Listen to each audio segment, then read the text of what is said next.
morning, everyone. I've been following this story since 2018, and, well, Miss Wang Zhou has been arrested and in her Vancouver mansion since then. And, well, I'll let the news, or the CBC, paint the story here. Here we go. CBC is reporting, today's court decision on Meng Wanzhou's extradition could rattle the Canada-China relationship. No matter how the ruling goes today in the case of Huawei executive Meng Wanzhou, it will have impact on the fraught relationship between Canada and China. A BC court is expected to issue a ruling today on the question of so-called double criminality in Meng's extradition case, whether what Meng is accused of in the United States would be a crime in Canada. The judge could end up ruling in her favor, although Canada could appeal. I want to stop here. Has there ever been another case where this matters? I don't know. I don't know. I'm not a legal person, so I don't even know where I would begin to look for precedent in a legal case, etc., other than Google. And it would take a very long time, I think, for me to get my bearings on it. So has this mattered in any other case, or is this the only case this matters in? It feels like sometimes in big political situations like this, and this is an international political incident, right? Like this spurred the two Michaels situation. This spurred, well, a lot of people believe that this spurred the two Michaels situation, China detaining them both on the same day. And a lot of people think it's in retaliation to Canada following through with the order or the request from the United States. And so I don't know if this matters. And it seems like I don't know if this has mattered in the past. And it seems like in these big international situations, it's like, oh yeah, well, this is a thing that we need to check out, and legally, and the Canadian judge ruling on this, I don't know how the US is going to see that. It seems like a tough position to be in, not necessarily for the judge, but diplomatically. And it seems like we either put ourselves there or our laws put ourselves there. And it seems that doesn't seem like an intelligent thing for our laws to do, right? Right? I don't know. I don't know if this has ever mattered before. Give me a good example. It would help me make sense of it to have another example of a situation where an extradition could be denied, even in the face of the agreement, if the offense is not illegal in Canada. And it was trading technology with Iran, right? But they're saying Canada could trade with Iran at the time when Miss Wang Zhou was doing business, apparently. So, I don't know. Back to this. Tuesday, China's foreign ministry spokesperson Zhao Lijian, sorry if I got that wrong, issued a warning to Canada in his daily news conference. China's position on the Meng Wanzhou case is consistent and clear, he said. The US and Canada abused their bilateral extradition treaty and arbitrarily took compulsory measures against a Chinese citizen without cause. This is entirely a serious political incident that grossly violates the legitimate rights and interests of the Chinese citizen. Zhao, who has used his Twitter account to promote a conspiracy theory, claiming that a visiting U.S. military sports team deliberately released the novel coronavirus in China, continued. So I want to mention that Donald Trump, addressed this very clearly and pushed back on it very clearly weeks ago. So it seems weird for the CBC to insert this as a describer. They've already described him and his position above here, right?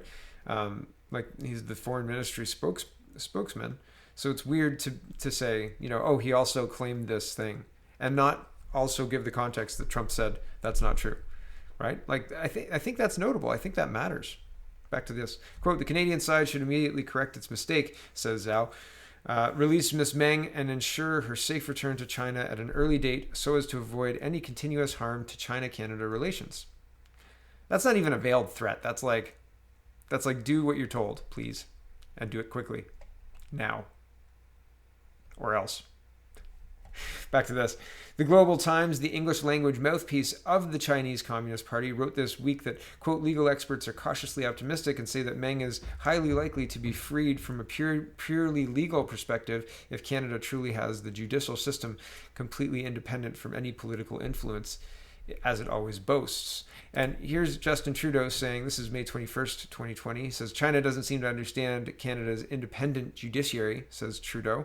And it says, Chinese authorities don't seem to understand that Canada has an independent judiciary free from political interference, Prime Minister Justin Trudeau said Thursday, as he calls on Beijing to release 2 Canadians who have been detained since December of 2018.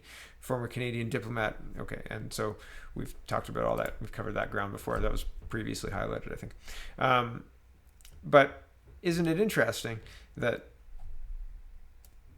they're coming to the conclusion that if they have a free and independent judiciary, then this should be the outcome? And they're so sure. Here's Jennifer Zhang. She says, wow, Chinese media is announcing that Huawei's Meng Wanzhou will be released after the Canadian court finds her innocent and she can return to China in 4 days. By the way, court will decide her fate tomorrow. That's today. That's the article we're reading, right? Like, it's going to happen today. But they're already saying, yeah, she's going to be released. So how do they know? I mean, maybe it's state media, right? Maybe that's, the media just lying to the people of China, right? We don't have media like that, though, right? Blink twice. Okay, back to this. Lynette Ong, director of China initiatives at the University of Toronto's Meng School, said Chinese officials seem genuinely to believe that the facts of the case and Canadian law favor Meng. I think they're expecting a favorable outcome, she told CBC News. I think that would be seen as a rightful and fair decision in Beijing rather than just a capitulation to Chinese pressure, because Meng's lawyers have done a good job of raising doubts about the federal Department of Justice claim that Meng violated Canadian laws, she added. So it's interesting, right? Are they going to release Meng and avoid China being upset with us? Who knows? It's going to be interesting because they're going to release the information today. So we'll see very shortly. Moving on, CBC News is reporting, as debate over contact tracing continues, CSE warns of foreign surveillance technology. I'm more worried about domestic surveillance technology, right? This is CTV News reporting, feds will soon strongly recommend contact tracing app. That's May 22nd. But this is about a different surveillance technology and a different threat, not the domestic one posed by the slippery slope of allowing contact tracing to enter your life, right? I think it's not a good idea. Back to this. Some foreign governments likely are looking to deploy foreign surveillance technologies in Canada by promising to help fight the spread of the novel coronavirus, warns a new threat bulletin from Canada's cyber spies. The bulletin from the Canadian Centre for Cybersecurity, a division of the Communication Security Establishment, was posted to the CSE's website today, but dates back to April 27th. It sums up the agency's assessment of the cyber threat environment, that the COVID-19 pandemic continues to be fertile ground for foreign actors searching for important intelligence. As the policy conversation about deploying contact tracing technology continues in Canada and elsewhere, the Foreign Intelligence Signals Agency warns that, quote, it is very likely that authoritarian governments will attempt to deploy surveillance technologies under the guise of combating the COVID-19 pandemic. I say again. For those listening, I went back to the feds will soon strongly recommend contact tracing app. In the past, telecommunications surveillance products, such as those surveillance technology company NSO Group, have been marketed to authoritarian governments who have used them to covertly target Canadians in Canada, says the report. The controversial Israel-based surveillance company is being sued by WhatsApp, which has accused it of helping government spies break into the phones of roughly 1,400 users across 4 continents. NSO Group claims that at least a dozen countries are currently testing their mobile application, which aggregates device data to map and analyze the spread of COVID-19, says the threat bulletin. I scroll down a little bit. Canada continues to debate the pros and cons of contact tracing technology. Just last week, Prime Minister Justin Trudeau said the federal government is hoping to be able to endorse a single app for the whole nation. The CIC said those discussions could become fodder for foreign influence campaigns. Quote, we expect that privacy concerns will likely initiate passionate public debates, including in Canada, on the expanding use and effectiveness of surveillance technologies to combat the ongoing COVID-19 pandemic, reads the bulletin. It's very likely that influence campaigns will manipulate privacy concerns in order to sow discord and erode trust in public institutions. I mean, I don't think that you need to. I think that the move to surveil the way they're moving to surveil is enough to erode the public trust in the institutions. I don't show me that it works. Show me that the tests are accurate. Show me, because we've had lots of examples of the tests with false positives, and like that's not small potatoes for people, right? If they get a positive test, they have to isolate for 2 weeks. If we're talking about contact tracing and you can get a notification on your phone that depends on these flawed tests, right? You were notified, so you have to isolate for 2 weeks. I mean, and if not, then the mean stares and all the people who are saying, oh, you shouldn't be out, that applies to you, right? So I think it's a slippery slope. I think that it is not responsible to roll this out in the face of such flawed foundation. Like the underpinnings of it just aren't there. The accurate testing, the ability to rapidly trace and stop people from moving around effectively, the infrastructure and the ability to pay for it all, right? Like here's a National Post article talking about Ottawa lacks the financial capacity to withstand another economic lockdown, must look to rein in spending. Like, have they done the contact tracing now with the people that are sick? There's like 24,000 people in Ontario. Have they done the contact tracing on just that? And what does that look like from an output and enforcement and contact, like just making the phone calls to let people know, right? Like, what does that look like? And can that be replaced with an app? Really? Do you think so? I think that it's irresponsible, and I think that it could be exploited more easily than it could be actually useful in doing the job that it says it's going to do. And unfortunately, a lot of times in government, they say, we're planning to do X, and then they end up doing Y, and then they say, we did Y because what we promised wasn't feasible or whatever, and you wouldn't have accepted it anyway had we told you we were going to do it in the first place. One of the elected representatives in my city said that. I have a recording of them saying that. I thought it was hilarious, and this was during a town hall meeting. I was like, you're admitting that there wouldn't have been popular support to do what you did, but now you're taking credit for it. I just thought it was so funny, and like jaw-dropping, but nobody cares. Like you can release stuff like this and nobody cares. Like, oh well, he said this is what he meant. I mean, really. Anyway, back to this. It's very likely that influence campaigns will manipulate privacy concerns. Oh yeah, they're going to manipulate the privacy concerns in order to sow discord and erode trust. They don't even need that. They don't even need to do that. Back to this. State-sponsored actors are likely using the COVID-19 pandemic climate to dig for important intelligence, including how COVID-19 is affecting military preparedness. The bulletin warns, given the unexpected spread and severity of the disease, governments almost certainly feel they are operating with inadequate information to craft effective public health and economic responses to the COVID-19 pandemic. As such, foreign intelligence agencies are almost certainly being tasked with new intelligence collection requirements related to the COVID-19 pandemic, notes the bulletin. We judge that states are very likely seeking information regarding the COVID-19 pandemic's effect on military preparedness, particularly in areas with ongoing territorial disputes or geopolitical friction. They're trying to gain information, and everybody's trying to gain information. Everybody wants to trace you and to surveil you, and they want it to be for your own good, and they want you to ask for it. They want you to beg for it. They want you to want it so much that you're going to download an app and put it on your phone, and you're going to give it the ability to turn on location and find out where you are and where you've been and who you've been interacted with, in fact. Like, not just where you are and where you've been, but who you've been close enough to have their Bluetooth ping off your Bluetooth. Man, right? Sit in a room with the wrong person. I don't know, right? I don't know. And with all the stuff coming out, I mean, it's not like there are people who are above using spy information or ill-gotten information for their own political means and ends, right? It's not like there's anybody who's willing to look past that amount of power, right? Moving on, here's a breaking story from last night. Extremely damning report by the military regarding several long-term care homes in Ontario.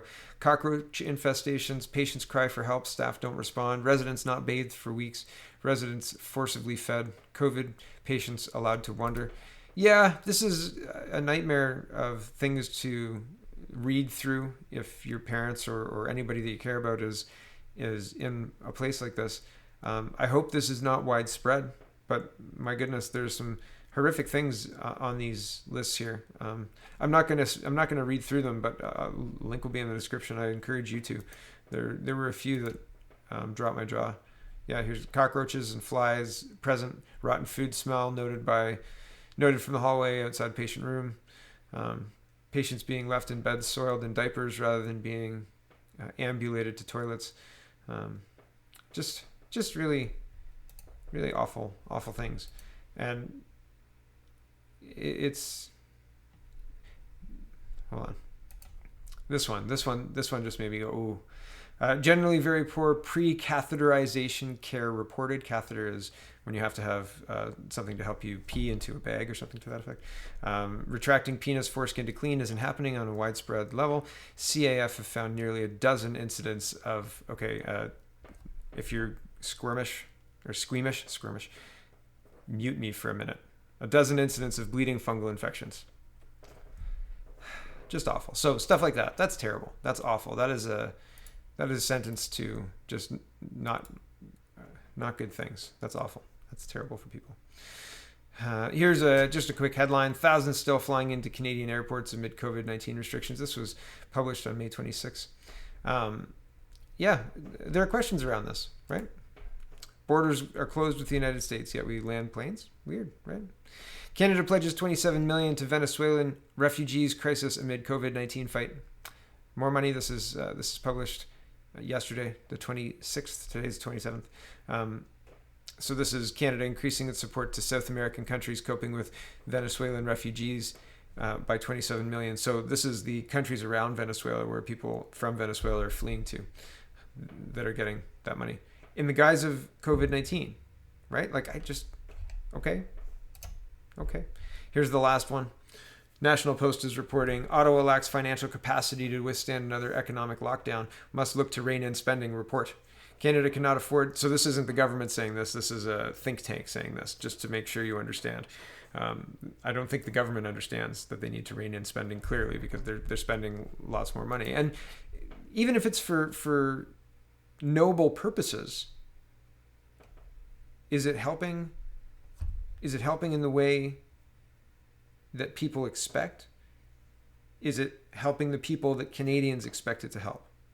Right? Is that if Canadians themselves were planning what to do with this money on a big budgetary spreadsheet, say, would they allocate that money to this? Right? Yesterday, would they? Is that where they think the money needs to go? That's a real question, right?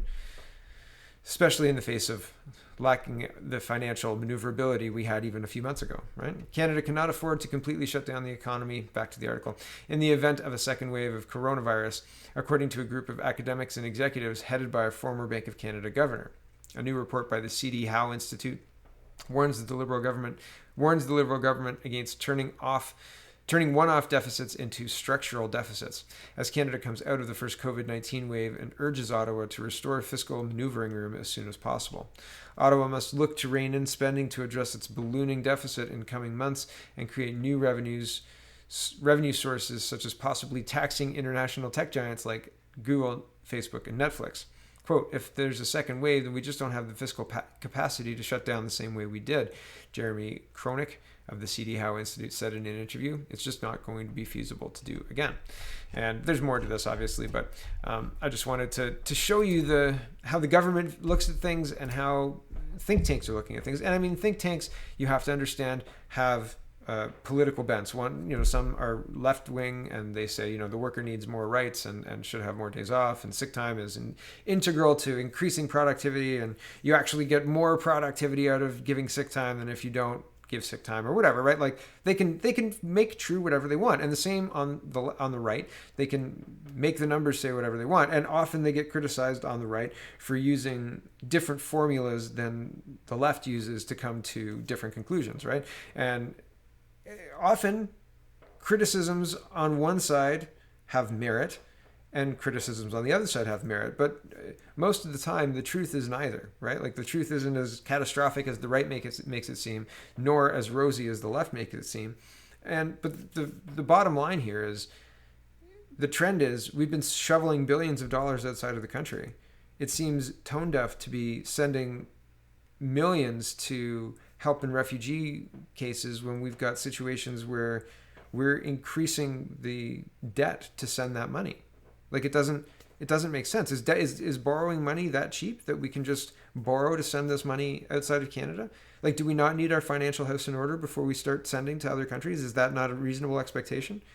Is it cold-hearted to suggest that before we start sending lots of money out, after spending $250 billion on the COVID response here, and that, again, that's just the last time I checked. I don't even know what the number's at today because that was probably 2 weeks ago that I looked. But after spending all of that money, I know 27 million is a drop in the bucket, but like, do you throw another log on the fire and just watch it burn? Or do you have some fiscal prudence, right? Like it just doesn't, I don't know the right answer.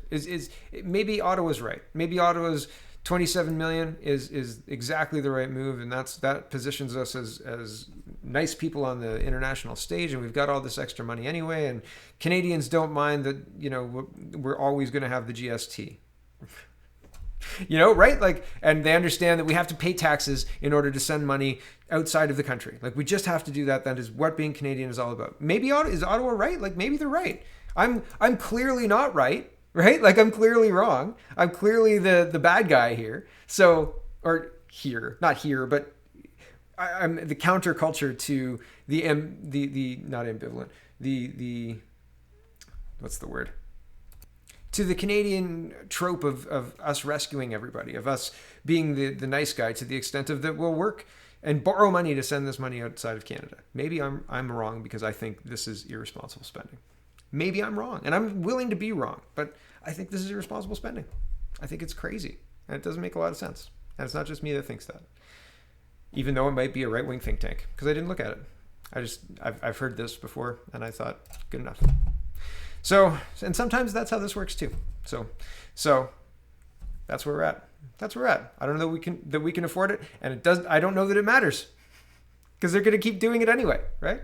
They're going to keep doing it anyway.